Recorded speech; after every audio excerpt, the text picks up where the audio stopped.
question sometimes is raised on what is the bare minimum number of components needed to make an LCC network work, right?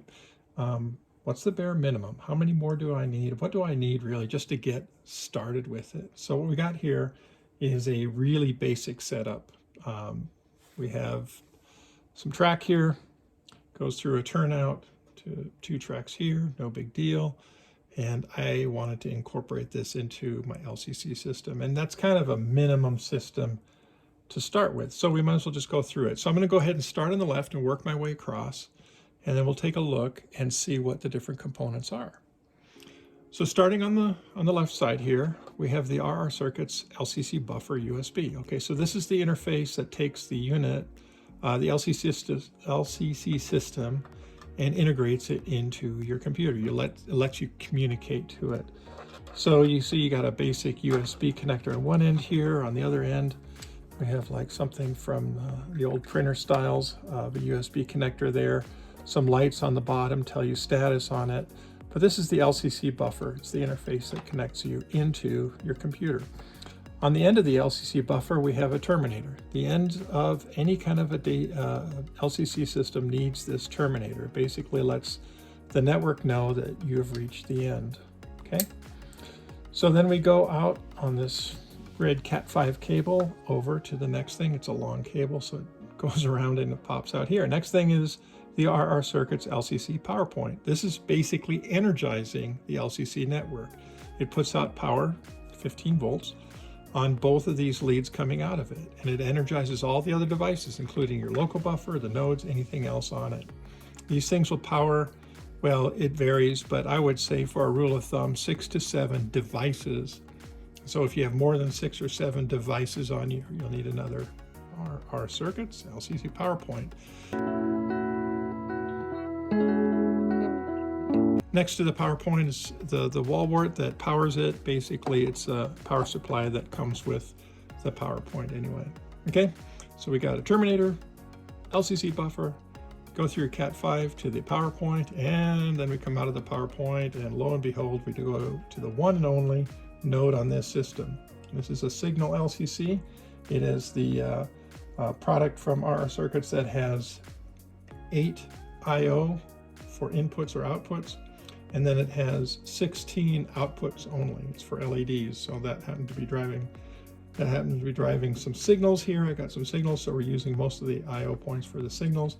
And then we got the 8 I/O points for your optional either inputs or outputs. We'll get into more of that later.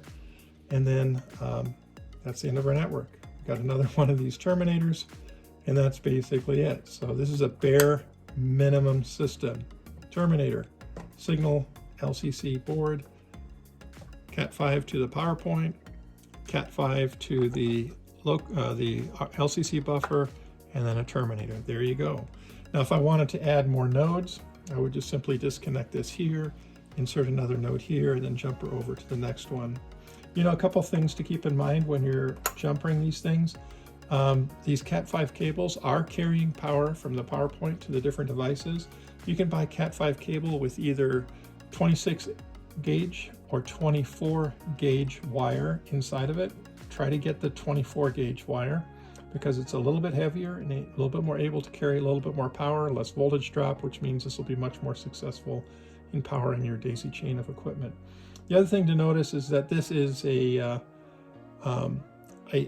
true daisy chain. There's no stars, there's no changes in direction on this. You start at one end and you just daisy chain your components till you get to the other end and you put terminators on the end. One other board that's hanging out here, and it's really associated with this Signal LCC, is this is a BOD4CP, fancy term for basically it's an I/O card to condition the signals from your layout into the Signal LCC. The I/O here is all 0 to 5 volts. And of course, on your layout, you may have different conditions. So what this does is it adapts this signal standard to what might be on your layout. And so in this particular case, we have on this connector some detector coils. We have on this one a push button. We have a turnout driver on it. So this basically lets those higher voltage and higher current signals adapt, if you will. You can see the cable here, adapt into your signal LCC. We'll talk more about that in future episodes. So there you have it. This is your basic minimal system.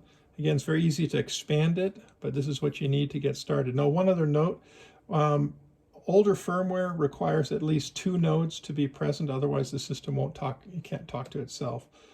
So in LCC parlance, this is a node and the LCC buffer is a node.